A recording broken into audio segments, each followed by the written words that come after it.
Thank you everyone for joining us for tonight's Garden Soil Amendments webinar provided by Daryl Yazzie from Diné College Land Grant Office. Okay.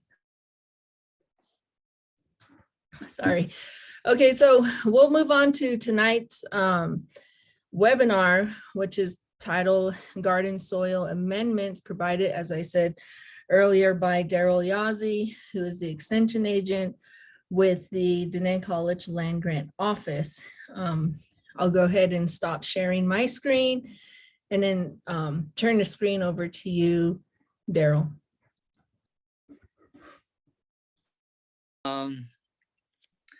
So I'm going to send you over another presentation because this one's not complete and I wanted to use another inclusion of it too. So I'll be sending out in a bit. So I think I wanted to start out by just saying, like, for the soil amending in general is a really great practice, if no matter what it is, like manure or food scraps or not. And I believe I did a talk about food scraps before, and I think that's something that we can also incorporate into a workshop too, if wanted. So, okay, yeah, okay. So spacing out your duties. And I think this is a great way of kind of implementing a way to plan out for your calendar of your garden, or even if you're gonna be planning out a pasture. So looking at the whole year, just generalizing a lot of things, like for instance, from January to March, let your soils rest because they do need to go through that stage of recharge, just kind of like everyone goes through after an exercise or, like a big old event. You're going to want to allow yourself to rest. And that's the same thing for the soil microbes or soil in general. Allow the snow to melt and, saturate into the soil. So that saturation helps in a lot of ways that can be beneficial for your soil, because that saturation is the way that your plant roots and your plants start to develop. And then there is a difference between, like, cool season, warm season plants too. And that's something that not a lot of people kind of take into consideration, especially when you're growing kind of year round. There are more plants that are, cold season adapted. There are crops that are, really need warm conditions, not just in the air, but in the soil. And that alone is two separate things. So, and then if you're going to be doing composting, that's the time to kind of really pay attention to it, because that breakdown process is really crucial, especially if you're going to be incorporating that into your garden. So a lot of that turning the compost really helps in aerating the soil that's breaking down. And not only that, but it also is helping the beneficial bacteria. When I say beneficial, I mean like the bacteria that needs oxygen. And so there's a difference between bacteria that doesn't need oxygen and one bacteria that does doesn't, I guess. So for technical terms, the aerobic type of bacteria are the ones that require oxygen. Anaerobic are the ones that don't require oxygen to survive and live. And it's when you get into the anaerobic type of bacteria is where you get into the dangerous area of health concerns, because a lot of those really carry with them or along with them or develop over time some diseases or sicknesses that we aren't really adapted to.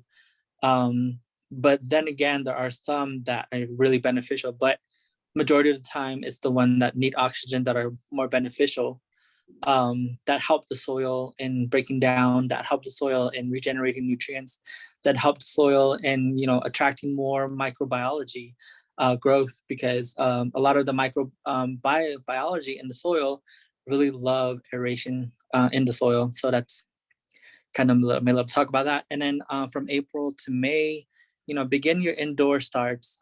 So that's if you want to sow pretty like early, that's the best way to start, and try to keep that maintained and covered in a well-conditioned area. Seeds, and then sow the cool crops that can handle some cold temperature, um, and direct seed those into the ground. And you have to kind of really do your research on that, because there are some plants that need to be directly planted into the ground. They won't do well if you transplant them from a seed start tray into the ground after a while. So just do your little research on that. And they'll sometimes say it on the packets as well, wherever you buy your seeds from. Check your instruments, your hoses, your bins, your rubber and plastic type of things, because a lot of those is what are going to be a part of your tools in the garden during the planting season. If you have, and then also that's the time to kind of clean them too, because a lot of times we don't really clean our tools. We just kind of keep them stored, keep them muddy, keep them messy looking. And a lot of that, especially if you're using, like for instance, like if you're using a shovel or a rake in the corral of your for your sheep or your horses or your cows, you're going to want to clean that, especially if you're going to be using that same shovel in your garden, because a lot of that can transfer some unwanted bacteria, wanted chemicals and stuff like that. So it's best practice to kind of keep tools that are used in a corral separate from tools that are used in a garden, because that just becomes a hassle and so you don't want to be liable for anything in the future if you decide to sell your produce, and then somehow it links back to you, and then you have that bacteria infested shovel that you had used in the corral. And so yeah, it's just a lot of liability issues, and then you don't want that.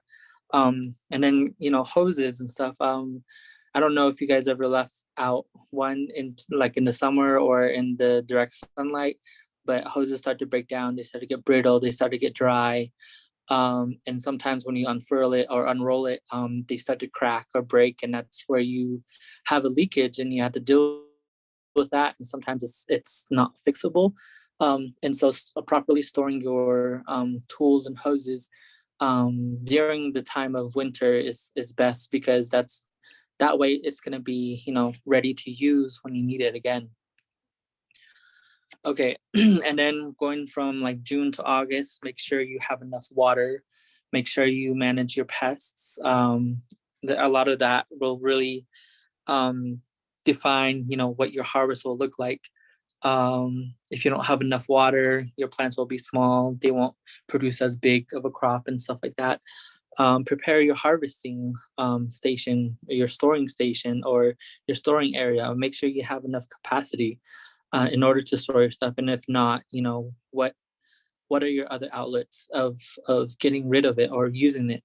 There's canning, there's other food saving methods and stuff like that. So look into those things. Find your buyers. It's another one too.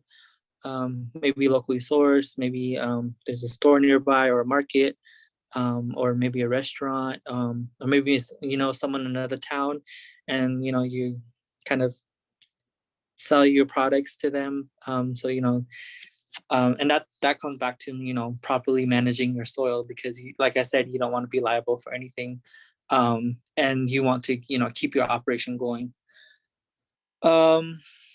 Okay, sow your cool crops. So that kind of during that time too is the time that you're going to be starting your fall cool crops. Whether it'll be like greens or your vegetables, or even just like cool season type of crops that are for the pasture and such like that. That's the time to get them ready or start getting prepared for that. And then from September, generally that's like harvest season. So manage your storing area, make sure it's clean, make sure it's and ship shape. That way, like when you start storing your stuff, no like rats or no bugs will start to get in and eat it when you're not there. So make sure that you're storing it properly and managing that properly as well. And then if you're looking at, pasture type of growing, that's the time to apply manure, or, your compost that you have been working on for the last year. Um, because right now, during that time is when, your garden or your pasture is going to be resting and recharging for the next year, because that's also the time of the rain.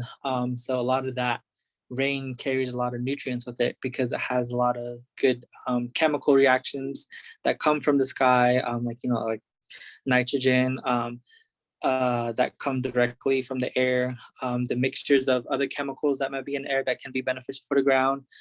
So during that time too is to kind of look into that, mixing in the manure, so that the way the breakdown process can happen throughout the fall season, winter, and then come early spring, then you're ready to, start your planting again. So from October to December, extra covering of your cool crops. If you have like lettuce or kale or some type of cool crop that does well in cool weather, trying to protect them by doing an extra cover of agrofab, or if you have a hoop house, even in there, do a double layer type of layering, or even tripling that too, because even in a hoop house setting, frost can happen.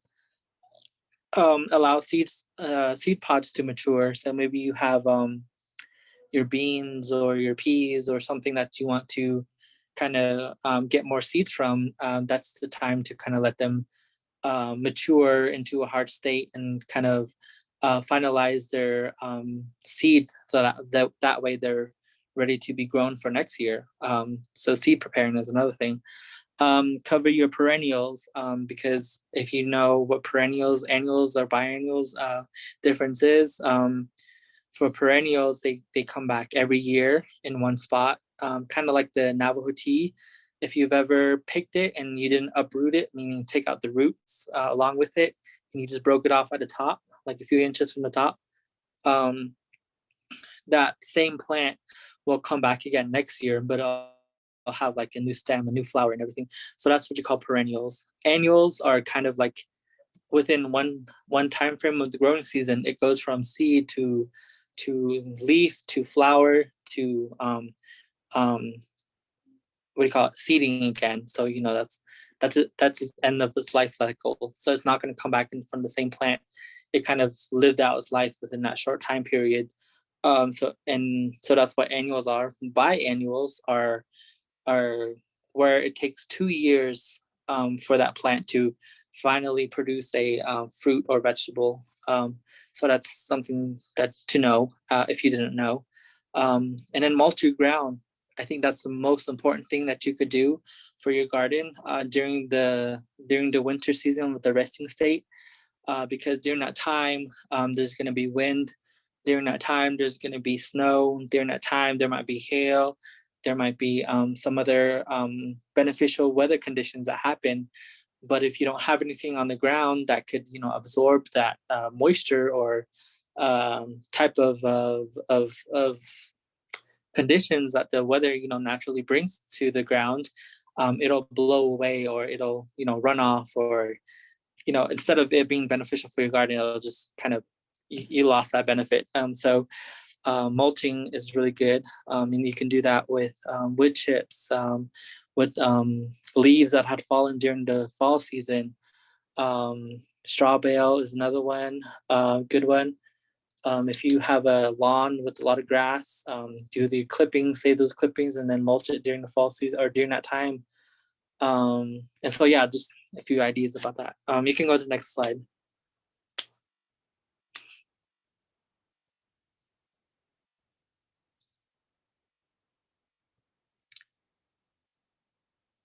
Hello.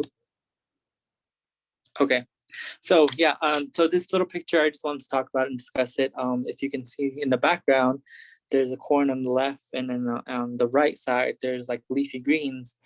And if you really look at the structure of them, you can tell there's a big difference in the leaf structure. There's a big difference in the stems. There's a big difference in the stability that it has in the wind or, in the sun. And then you notice that as the plant starts to mature. For corn, you have to have enough water for that plant, and the water needs start to increase as it starts to grow. But if you don't, it'll stay short, it'll stay small. But not only that, you have to have enough nutrients in the ground for that plant to grow, because if you look at it, its long, elongated leaves are kind of capturing sun. They're trying to capture energy to use for making their own food. And a lot of that structure is chemical based. And so if you don't have enough nitrogen in your soil, your leaves will start to kind of turn yellow or like a light green color. And a lot of the older leaves at the bottom so will start to die out. And so if you kind of fertilize it with like a nitrogen based type of mixture, you'll start to see a difference in the foliage, because they'll come out more darker, they'll come out more fuller, and they'll like look more radiant as far as like greenness goes. Corn is like one of those crops that really take a lot of nutrients out of the soil during its development, because it needs to be tall, it needs to be strong, and it's producing these big old ears of corn that have hundreds of seeds on them, and a lot of that is basically the sugar of the plant is stored into those seeds, and so it needs to be cranking out a lot of sugar during the photosynthesis stage. So it's just like, it's never not like, you using nutrients from its little sprout all the way to its dying point. So that's what you consider a annual plant.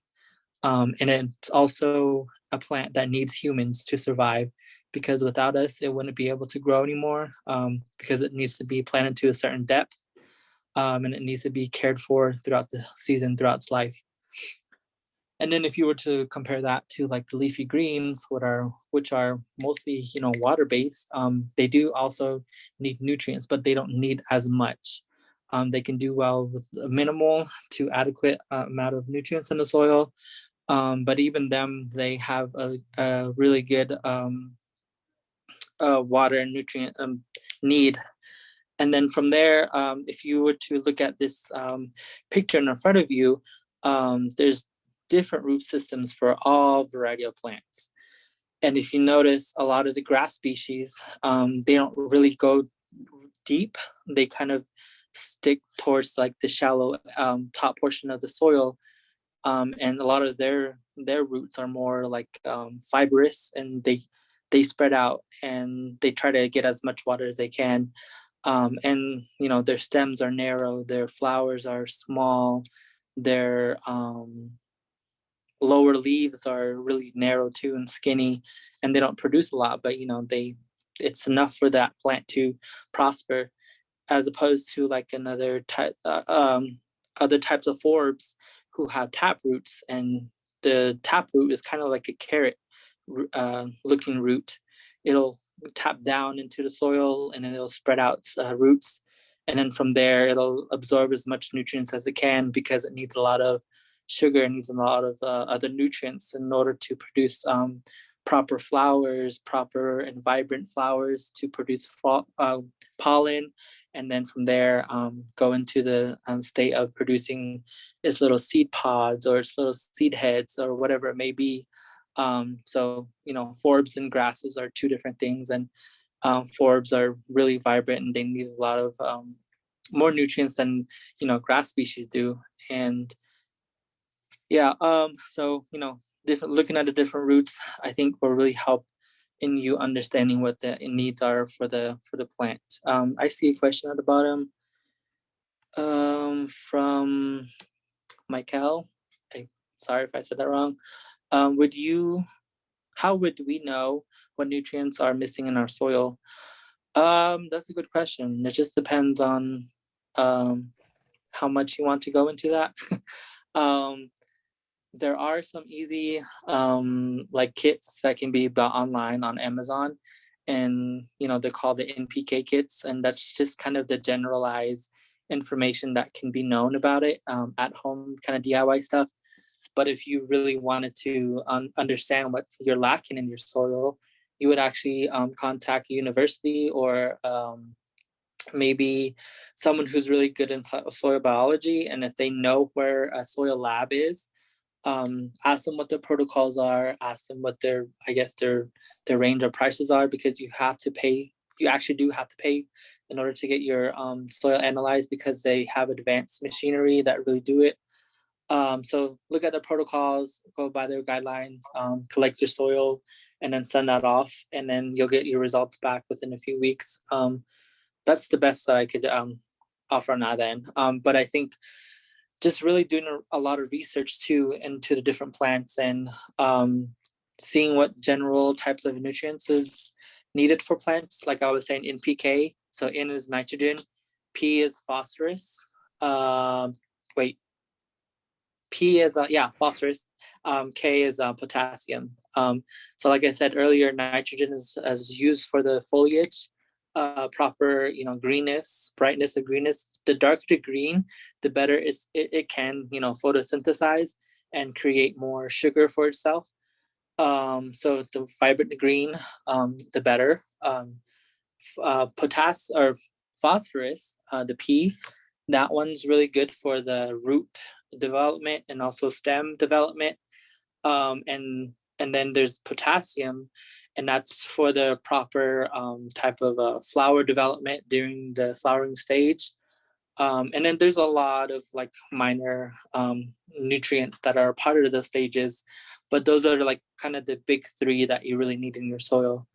So that's where composting really helps in mitigating and amending those types of nutrients in the soil. Hopefully that was a good enough answer, but if not, shoot me an email after this and I'll be willing to elaborate a little more. That definitely helped. Thank you, Daryl. I do have several other questions, but that can wait. Okay, sounds good. Alrighty. And then, so just making sure, I think a lot of us kind of just go into planting thinking, oh, it just needs soil, water, and it'll grow. Yes, but a lot of the mistakes that people kind of make is during their first years of planting, especially in an area that you had never plant crops before. Maybe that ground has been sitting there for decades or even hundreds of years, and finally has it's going to be used to be grown crops on top of. And if you've ever compared the growth and structure of leaves and the root systems of crops that are grown in the garden, and then native crops out here, or native forbs and grasses and plants, they are so much different. You don't see a lot of really bright green plants out there in the native community, because like I said, the more green the plant, the more nutrients it needs as far as nitrogen, phosphorus, and potassium go. So that alone in itself, the appearance of the plant, you can see that there's a lot of nutrients that need to go back into it. A lot of our native plant community out there, they're really dull in color. They're not really bright. Some of them are almost like a silvery type of texture or sheen. And that's just to kind of reflect some of the light, but absorb enough for it to survive. Some of them have this like matty texture to it, and that's just to retain as much moisture as it can, or maybe it gets a little bit of rain, but the roots of the plant aren't able to absorb enough, so they have to absorb it through their leaves or the branches. So just those little different aspects of that. There's a lot of differences. So really pay attention to it. And then going back to like when you first grow on a little certain plot, the plants will do very well. They'll produce big leaves. They'll grow kind of tall. They'll push out a lot of fruit. They'll push out a lot of vegetables. Though it'll look good, but you don't have to do anything prior to. But if you were to plant in that same section next year, and you did not do any amendments, the results will start to decline. You'll start to see shorter plants. You'll start to see yellowing of leaves. You'll start to see deformity of the fruits or vegetables, or you won't see as much vegetables and fruit that had produced from last year. And then you're like, okay, maybe it was just I didn't water too much, so you start watering more, but nothing really changed. And then if you did the same thing and tried again the third year, and you see like the plants were just shorter, you didn't get many like fruit or vegetables from it. So you just kind of lose interest, and I see that a lot. And I honestly have to say I went through that too. And then I guess a lot of us go into it thinking it's easy to plant, but a lot of the hard work is amending the soil, amending the nutrients that are in the soil, amending the microbes too. I get that's a lot of the miseducation in soil management. It's not just the soil itself, like the sand, silt, and clay, but it's the microbiology that's in the soil. And that's where a lot of the misconception comes from, to where we just need to bring in new soil. But a lot of times, a lot of that soil has different microbes and different nutrients that our native soil and microbes don't really know how to break down, or maybe they might get out competed or something like that. So I really believe that composting at home with local resource is the best way you can go. But like I said, it just takes a lot of time and management and tools and knowledge to kind of mitigate through that whole thing. And I myself, I'm still learning. Even everything that I had mentioned, I just found out. But like, as long as you have a passion for it and you're going for it and you're doing for the overall health of yourself and family and the community, it's worth it. Next slide. So now we're going to go into what manure usage in the composting or nutrients of benefits of it can be. I didn't complete this. I'm sorry about that. So benefits of amending. So if you really look at composted soil, or an area that's really big and in managing their soil properly in a good way, you'll see the difference, especially if you're in an area that doesn't really have good soil. You'll see that there's, it's really bright or like really dark in color. It's very fragrant as far as like smell goes. It smells like soil or like wet dirt. And you'll see that, the water, when you water it, it just seeps in, instead of puddling up on top or running off on the side. And a lot of that goes into proper, I guess, amending of the soil or composting, or whatever method you choose. So the benefits of amending a sand or silt or clay type of soils is proper filtration of water. So filtration meaning it is able to absorb into the soil easily, like it doesn't need to be forced, or it does it instantly, kind of thing. It doesn't wait or anything. Proper aeration, meaning there's air in there, and like I had mentioned earlier, you want the beneficial type of bacteria because they help in producing nutrients and breakdown processes for the plant roots and everything, so that way the plant roots can absorb those nutrients that have been broken down. So proper aeration is one of them. And then absorption of the nutrients. So if you have enough nutrients in the soil and you have it, soft enough, the plant roots will start to spread out more easily. They'll spread out farther. They'll spread out kind of bigger. So that's like the plant saying, "Ooh, like there's not a lot of nutrients here. So I'm just gonna take advantage of this and I'm gonna expand." So if you've ever noticed, like with anything in general, if the area or nutrients or food or water is plentiful and great for it, then it's going to expand, it's going to widen, it's going to grow its population type of sense. So that's the same thing for plants. So when they know or sense that there's a lot of nutrients and water and everything's in the right conditions, then it's going to show it off in its foliage, it's going to show off in its stems, it's going to show it off in the produce that it has produced. So those are the benefits for it, as opposed to not mending it or not putting nutrients or work back into the soil. So it's just over time, it takes some time to get to that stage, but once you get there, it becomes easier. It almost becomes it becomes easy as like breathing. it's just like a common thing that you'll start to really incorporate, and the benefits are great. You can go to the next slide. So amending with manure, I think there's a lot of things that we need to be really cautious of, especially like I was mentioning earlier, that there are some concerns as far as like bacteria that are in there. And if you think about it, when an animal eats and the food goes down, it's through the digestive system, during that state, it's enclosed in this area to where not enough oxygen comes in. So in the ruminants of any animal or even yourself, you have microbes in there too. And they don't really need oxygen, so they kind of break down the stuff, the food in there too, and that also helps us in absorbing nutrients. But for animals, they have different types of microbes, and they have different types of nutrients that is broken down and absorbed through the body. So during that state, I guess those are the beneficial and anaerobic type of bacteria. But you can only have like a safe amount. But if you overpopulate it, that's where it gets into the dangerous level of concerns when it comes to health. But anyways, during that stage, it travels through the body and then gets excreted into the onto the soil.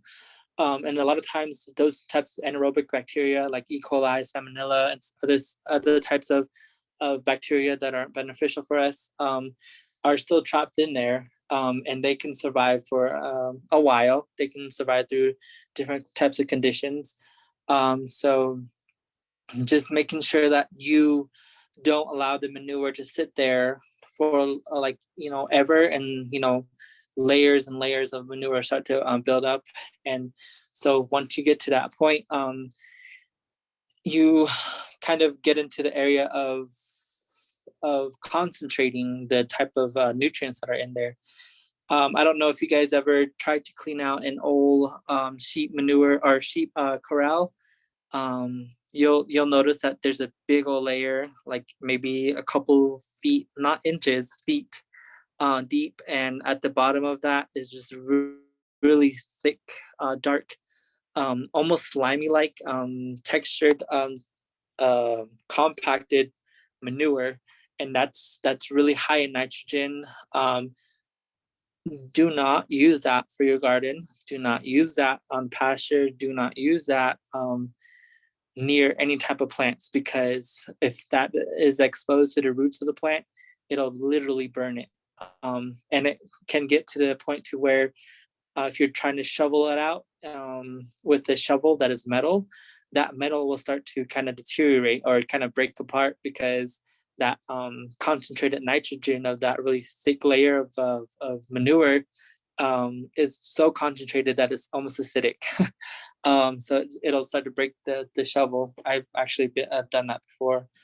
So if you're going to be cleaning out that, just using the first few inches of that and then breaking it down, because it's really like hard and compacted and layered, and so you want to make sure that you break that down as much as you can before you include it into your compost, or before you spread it out into your pasture.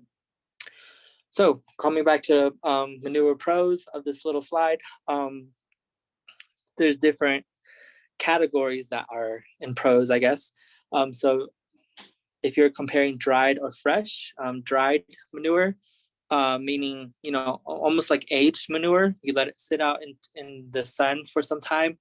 And when I say sit out in the sun, I don't mean like a big old 3 to 4 foot high mound, and that's been sitting there for a whole year, but you didn't like churn it, you didn't turn it around, you didn't like mix it up every now and then, and that's just been sitting in one spot for a whole year.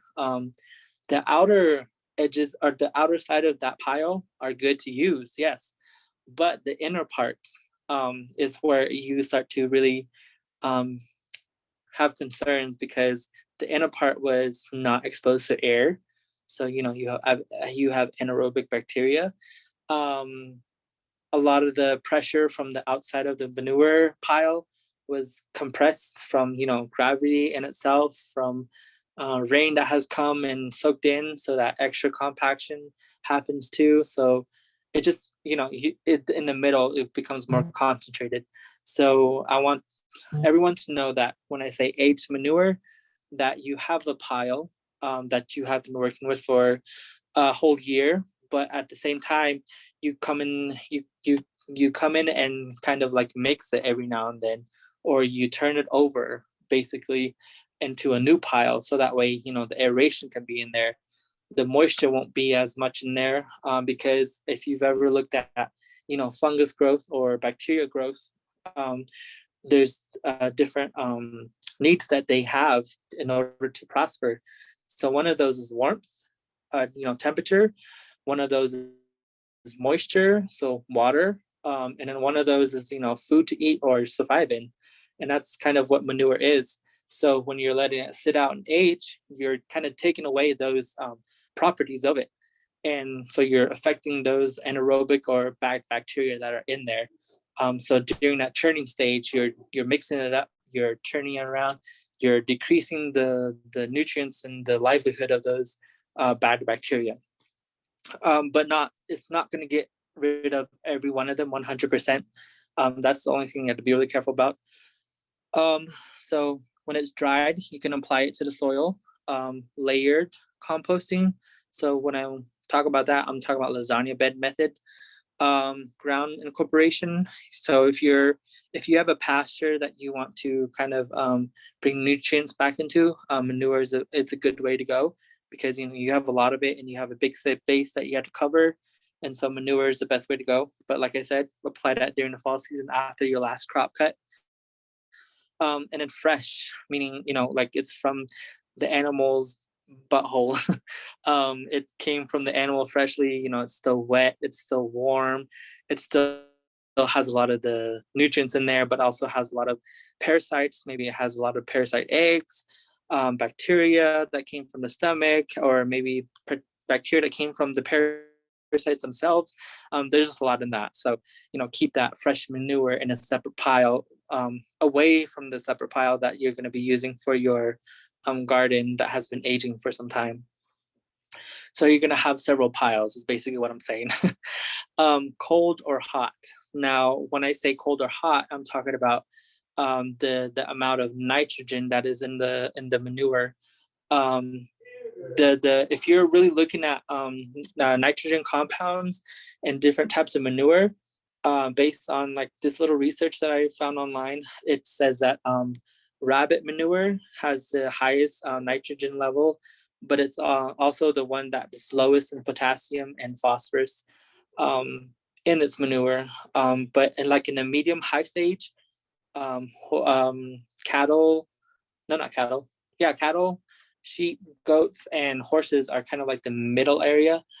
And then they also are in the same area as chicken manure. So no matter what animal you have to let it age before you include it into your compost, or before you include it onto your pasture. Because like I was saying, if you're going to be using fresh manure and putting that on your pasture, you just help the what do you call it? The pests and the not pests, I forgot the word. Parasites. You just help the parasites kind of spread out their eggs. And so when they hatch, then they go burrow into the ground until they mature to like a pupa, and then they start to munch on whatever they need, and then get into an adult stage. And then for them to go into like the next cycle, they have to pass through the ruminants of an animal. So that's why they always say if you have a animal that grazes on the pasture, so like our sheep, our goats, our cattle, our horses, and other types of animals that graze, they possibly have parasites in them, especially for us in this region, in the sub-arid region of Arizona. A lot of our pest problems or parasite problems will start to begin during the monsoon season, because that's That's when the moisture is high. That's when the temperature is perfect. And so they start to take advantage of that. So that's why it's always recommended to vaccinate your animals during the fall season, because it helps get rid of that stage process. And then another time to vaccinate your animals is also before spring starts, because you want to make sure that they're clean and they're ready to go into the summer healthy. And yeah. So, anyways, continuing on. So fresh. Oh, I didn't change that. So the fresh is supposed to stay cold. So it needs. It doesn't have as much nitrogen in it, and it needs time to break down, basically. So that's the difference between hot and cold. So if it's hot manure, it's higher in nitrogen. If it's cold, it's not as high, like chicken manure or sheep and goats. Well, it varies, I guess. It just depends on their diet as well. And that's a whole nother talk. Applying. So if you're going to be applying it, you got to do it prior to planting, at least 2 months prior to planting, and do it during the fall season, during that resting stage. So you're basically applying that manure to help it recharge and help it break down and help the nutrients be available when you're during the time you're going to start planting in the spring. Layering it in the ground. So like I was saying, if you're going to be using the lasagna bed method, or even just a small mulch layer, layering it with manure at the bottom and then your browns and greens on top is a good way to do it. Using it as a greens. So if it's still green, then you can use it as a green, or even if it's kind of brown, brownish green type of color, then you can use that as a green for your layering of compost. So yeah, like I was saying, it's good for like the winter to help it recharge. You can go to the next slide. And then we get into the manure, cons. So I just really simplified this, and I guess I'm gonna be talking about majority of it. So there's a lot of health concerns, especially if you're in an area where it's high in parasites, where it's high in vaccination programs, where it's high in moisture and high in heat areas. A lot of those factors really play into what levels of safety concerns start to come about. So when you're talking about health concerns, there's a lot of diseases that are really hardy. They can survive in really harsh conditions. And so they really take advantage of those times where moisture is high, where the temperature is perfect, and where animals really love to graze.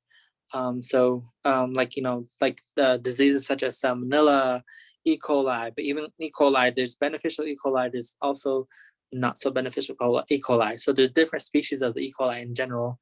So like I was saying, some of them can be hardy, some of them can be weak, but as long as you get rid of most of them, I guess that's the best way you could incorporate it into your garden. But like I said, it's really hard to kind of gauge that, because that really comes down to your method, how often you kept up with it, if you really think that is good. But it also goes back to the animals, what their nutrition needs were, how much access they had to pasture, and what the parasites are within your area during the time of the monsoon season. There's just a lot of research to go into it. That's why I'm saying it's hard to really know and gauge what is actually in it unless you have it tested. And then remnants, if you've thinking about the breakdown process, a lot of that will kind of leave hardy minerals or nutrients or types of other compounds that can be affecting us in a negative way. That's why it's always recommended that if you're an organic farmer or organic produce grower, you cannot use manure types of compost, because like I was saying, it's just really hard to gauge the safety of that. And even a lot of salmonella, a little bit of it can be absorbed by the plant or even E. coli. And then from that, if you're selling that into like the community or or restore, then, you know, if that comes back to you, you can actually get charged for that, sued for it, or even have your company shut down. So that's why it's always recommended that for organic type of growing methods, you can't use manure compost, just for safety protocols, but that's really up to, you know, the community and yourself as well. Remnants, so there's chemicals, heavy metals, scatol, which is basically a you know, that strong fecal smell that happens after, you know, the animal excretes. That's what that chemical compound is called. Indole is more of like almost the strong aroma of it. So it's and that in itself is bacteria related. So it's a bacteria produced compound that is yellowish or white in color. So that's why they have that. Like if you've ever seen a manure dry or something, there's that like white powdery mildew or whatever on top of it that that forms. That's from that, and that's what you call indole. And phenols are just basically another type of compound that's part of the odor. That's also it's just a different form of compound, if you really look at it at a molecular level. And then chemicals. So I didn't erase that. That was supposed to be in there. Sorry. So there's remnants of other types of minerals or metals that can be easily absorbed by the plants themselves, because well, dependent on what type of plant you have, the roots kind of are different. So some of them have really fine types of fiber or root structure to where they kind of filter out bigger minerals.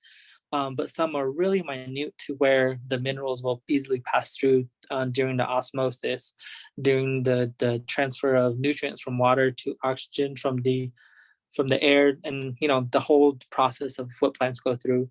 So some minerals are able to pass through that, and like for instance, if you are growing kale in really high metal region of soil, a lot of those metals will start to be absorbed by the plant, and so basically you get this concentrated leaf from the kale. And so depending on if you're allergic or if you're really sensitive to different types of metals, or if you eat enough of it and you start to form that metal inside your body, that's where it comes from, basically. So just really, yeah. So if you know that you have uranium or maybe some type of contamination that happened nearby, make sure that it's not in a radius of it affecting your area. So just do some research on that. Okay. What else is there? Oh, and then if you're going to be using manure into your soil, make sure you work it in good. Make sure there's no clumps. There's no like big hardy areas. So the finer, the better. That way, you know, as it starts to break down, it'll be easier to break down, and it'll break down fast. And then, like I had mentioned earlier, make sure if you're going to be using manure compost into your soil, do it 2 months prior, 4 to 2 months prior to your planting. You know, it's better if you have a longer process of breakdown. So I would say 3 to 4 months prior to, but at least 2 months prior to your planting area. And then also, like if you are using manure that comes from a farm that uses hormones and antibiotics types of medication, some of those remnants can be still found in the manure even after proper composting methods were taken. So it's not going to get rid of everything. There are going to be, you know, little traces of stuff here and there. So just really know your sources is basically what I'm saying. And yeah, see what else is there. And if you are getting manure from an animal who grazes in an area, and you know, there's certain weeds or plants that are identified as weeds out there, and they eat in the plant during its seeding stage, it can pass through the rumen unaffected. It can survive hot composting type of methods. And so if you're going to be if you're trying to get rid of a certain type of weed and you're using that manure that came from an area that where, you know, it was infested with the seeds of that plant, it can survive those different stages. And then once you start growing it into your garden, that's where you start to, you know, basically grow it. So there's viable weed seeds destined or that are possibly in there too. So yeah, I think that's all I have for my notes. Sorry, it's a short presentation, but that's all I have for now. If there's any questions, feel free to put it in chat or unmute yourselves, ask it. And if you don't have time now, feel free to take down my information. I'll put my email in the chat area, or if you can't access that, it's just dyazziejer@dinecollege.edu.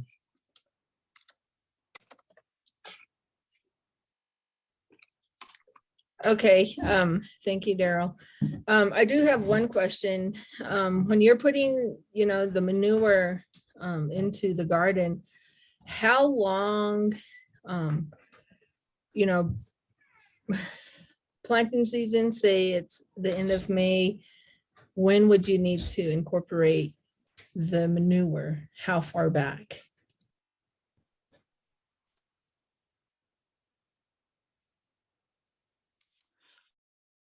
So let's say you are kind of following the cycle of, like, you know, warm temperature type of growing.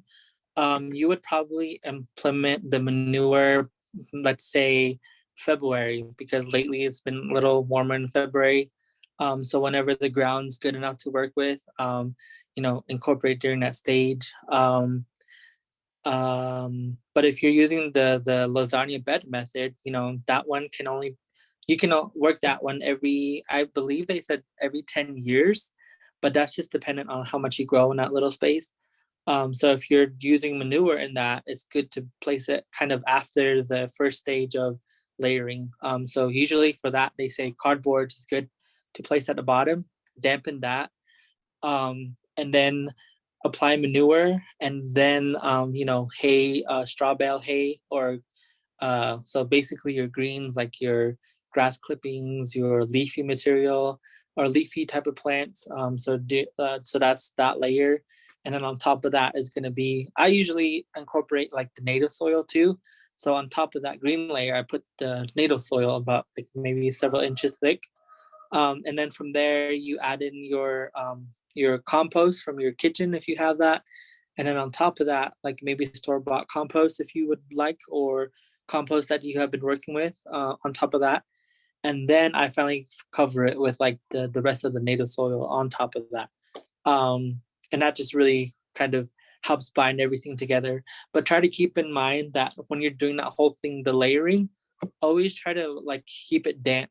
So if you start to see that it's kind of dry, dampen it really good, and then cover the next layer again. So lasagna bed method is a really good way to go. That way, only because like I was saying, you're applying the manure towards the bottom, especially if it's semi dried out or semi dry kind of thing.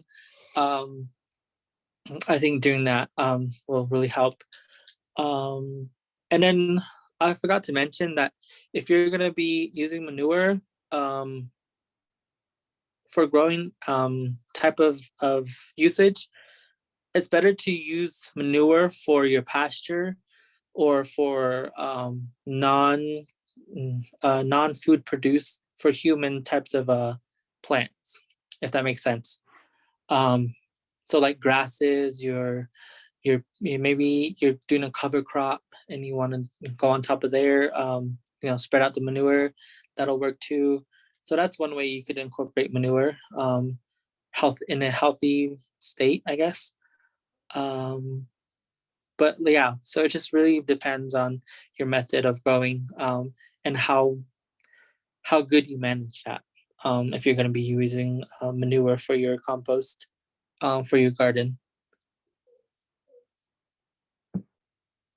Okay, great. Thank you, Daryl. With the interest of time, we'll go ahead and move on. And if you guys have any questions, go ahead and email Daryl. His email address is in the chat box. We'll move forward. And again, thank you, Daryl, for providing your presentation this evening, and I learned a lot. Okay. So, thank you guys for attending. For the invitation. No problem. All right, so next week we'll be switching gears, and we'll have Dr. Gifford from New Mexico State University provide a presentation on livestock nutrition. You do have to register for this event. The link is down below, bqa.nmsu.edu/events.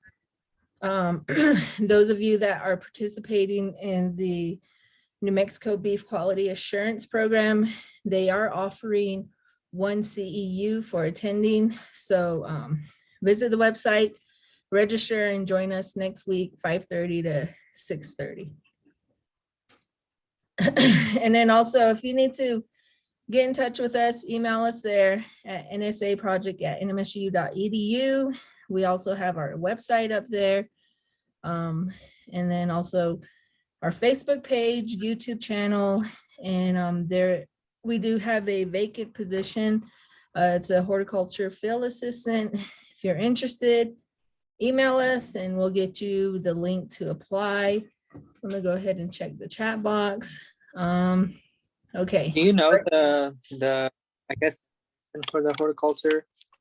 Because I think a lot of people just hear the terminology, but they don't know what it is.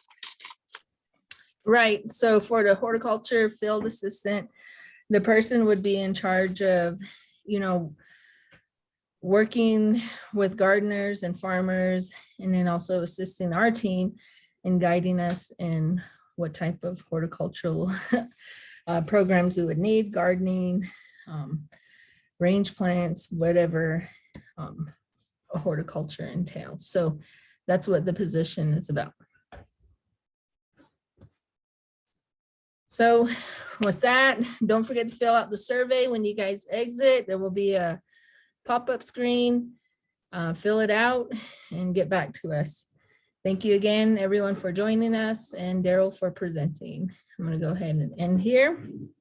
The Navajo Sustainable Agriculture Project, or NSA project in short, is a New Mexico Cooperative Extension Service initiative delivered in collaboration with Diné College Land Grant Office and the Community Outreach and Patient Empowerment Program. The project is funded by USDA's Outreach and Assistance for Socially Disadvantaged Farmers and Ranchers and Veteran Farmers and Ranchers program. We currently have 2 field staff out here on Navajo, which is myself, Jesse, Jim, and I'm the field coordinator. And then we also have Kelly Lantana, who is our field assistant, field specialist, I'm sorry, out here as well. Excuse me. Okay, so under the NSA project, we have 3 goals, as you can see on the screen there. The first one is to improve the operations, profitability, and sustainability of socially disadvantaged Navajo farmers and ranchers and veteran farmers and ranchers. Increase Navajo farmers and ranchers' knowledge of and use of USDA programs such as NRCS, FSA, our rural development and RMA programs and services, and those of other resource providers. And then we are also increasing the local production and consumption of fresh fruits and vegetables and healthy food by Navajo families and individuals.